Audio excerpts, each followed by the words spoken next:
Hey everybody, my name is Diego Reese and today's book review is going to be on Anne Frank's diary graphic novel adaptation.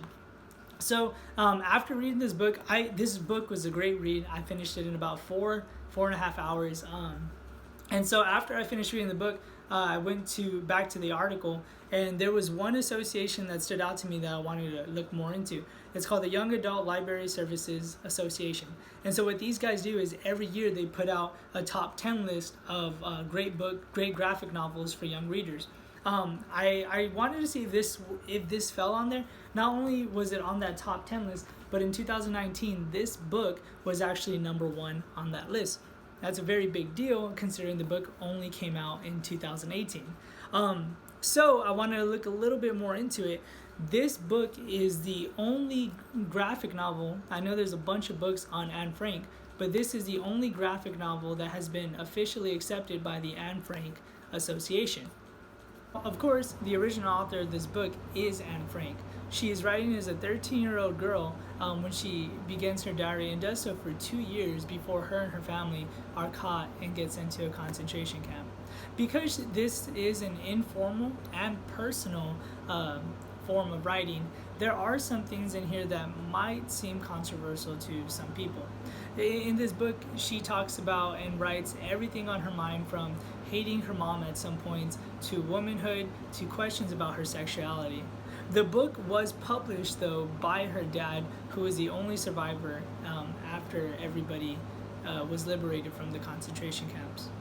The adapter of this book isn't somebody who normally writes books or novels, but he is no stranger to writing for pop culture. His name is Ari Folman, and he typically is a director, a screenwriter, and has produced several successful TV series. When it comes to the graphics of the novel, what the author and the illustrator do is that early parts of the book, Anne is 13 years old, and her ideas aren't as advanced as the later parts of the book when she is 15 years old. In the beginning of the book, what the author and the illustrator would typically do is they will monologue several of her ideas and put them into graphics form. Of course, as her ideas get older and more impressive, what they do is they take out less pictures, and by the end of the book, you're reading full word-for-word pages that Anne wrote, because the authors didn't want to take away from her impressive writing skills.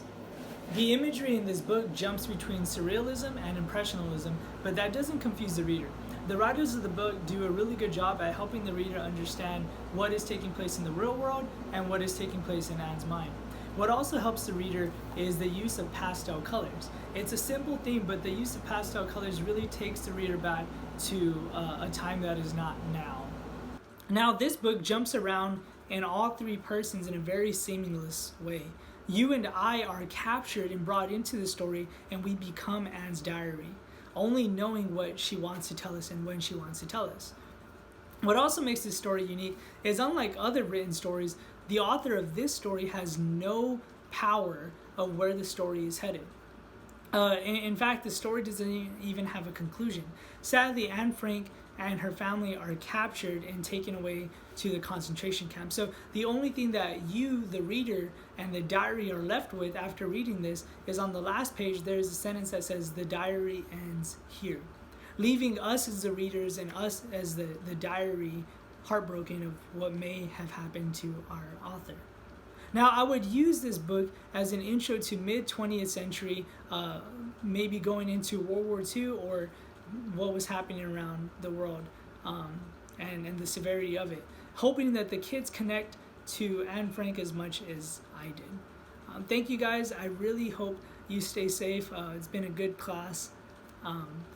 Be safe.